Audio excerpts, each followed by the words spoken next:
Each dribble, each pass, each play is more than a game. It's a lesson of patience, perseverance, and the joy of the effort.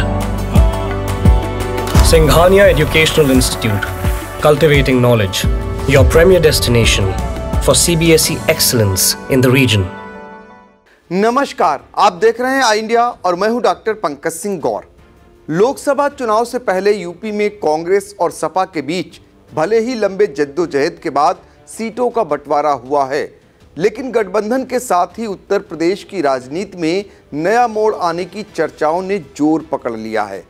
Sapa और कांग्रेस के बीच seat sharing के फार्मूले पर जो समझौता हुआ, उसके तहत कांग्रेस 17 सीटों पर चुनाव लड़ेगी, जबकि समाजवादी पार्टी 63 सीटों पर चुनाव लड़ेगी।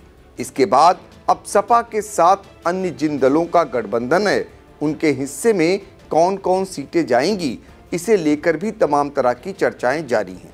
माना जा रहा है कि समाजवादी पार्टी अपने सहयोगी दल केशव देव मौर्य की पार्टी महान दल, पल्लवी पटेल की अपना दल कमेरा गुट, चंद्रशेखर आज़ाद की आज़ाद समाज पार्टी को भी कुछ सीटें साझा करेगी।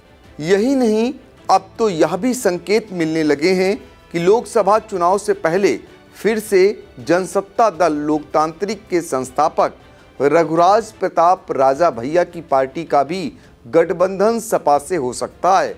अगर सपा और जनसत्ता दल लोकतांत्रिक मिलकर चुनाव लड़ते हैं तो राजा भैया के प्रतापगढ़ सीट से 2024 का लोकसभा चुनाव लड़ने की अटकलें तेज हो चली हैं।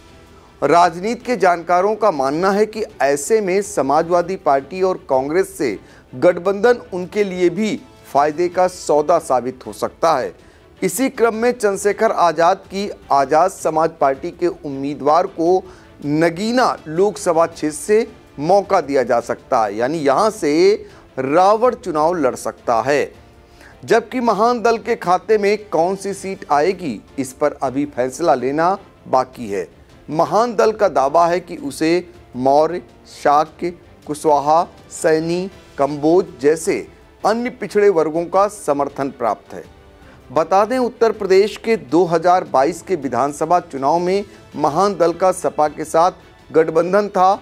सपा के एक अन्य सहयोगी दल अपना दल कमेरावादी के उम्मीदवार को भी इसी सीट पर मैदान में उतारा जा सकता है। सपा यदि सहयोगी दलों को एक एक सीट भी देती है तो सपा की 4 सीटें और कम हो जाएंगी। ऐसे में समाजवादी पार्टी 59 सीटों पर उम्मीदवार उतारेगी। फिलहाल सपा के मुखिया अखिलेश यादव और सपा को तय करना है कि गठबंधन में सपा के साथ बाकी कौन सी पार्टियां 63 सीटों पर चुनाव लड़ेंगी। कांग्रेस के खाते में जो सीटें आई हैं, उनमें सीट शेयरिंग को लेकर हुई डील के मुताबिक कांग्रेस अमेठी, रायबरेली, कानपुर नगर, फतेहपुर सीकरी, बांसगांव, सहारनपुर, प्रयागराज, महाराजगंज, वाराणसी, अमरोहा, झांसी, बुलंदशहर, गाजियाबाद, मथुरा, सीतापुर, बाराबंकी और देवरिया सीट पर अपने उम्मीदवार उतारेगी। इनमें बनारस से उम्मीदवार का नाम समाजवादी पार्टी वापस लेगी। सपा इसके अलावा बाकी सीटों पर समाजवादी पार्टी अपने प्रत्याशी उतारेगी। यूपी के अलावा कांग्रेस एमपी में सपा को खजुराहो सीट देगी। दोनों दलों के बीच मध्य प्रदेश की एक सीट को लेकर भी डील हो गई है। खजुराहो की सीट पर समाजवादी पार्टी अपना उम्मीदवार उतारेगी।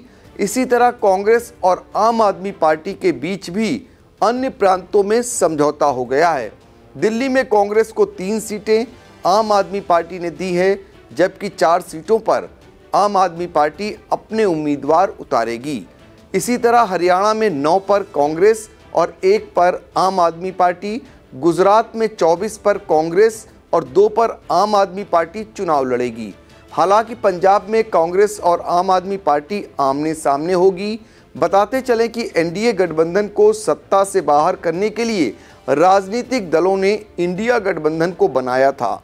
इस गठबंधन में कुल 26 दल शामिल हुए थे। हालांकि इसमें से कुछ दलों ने अब पाला बदल लिया है। फिलहाल यूपी में प्रमुख 4 राष्ट्रीय पार्टियां और 8 राज्य स्तरीय पार्टियों के चुनावी मैदान में उतरने की तैयारी में हैं। राष्ट्रीय जनतांत्रिक गठबंधन एनडीए में बीजेपी, अपना दल सोनेलाल सुहेलदेव समाज, भारतीय समाज पार्टी, राष्ट्रीय लोकदल और निषाद पार्टी शामिल हैं। वहीं इंडिया गठबंधन में समाजवादी पार्टी, महान दल, जनवादी पार्टी सोशलिस्ट, अपना दल कमेरावादी और राष्ट्रवादी कांग्रेस पार्टी एनसीपी शामिल है। हालांकि बहुजन समाज पार्टी और ओवैसी की एआईएमआईएम अकेले दम पर चुनाव लड़ने की तैयारी कर रही है।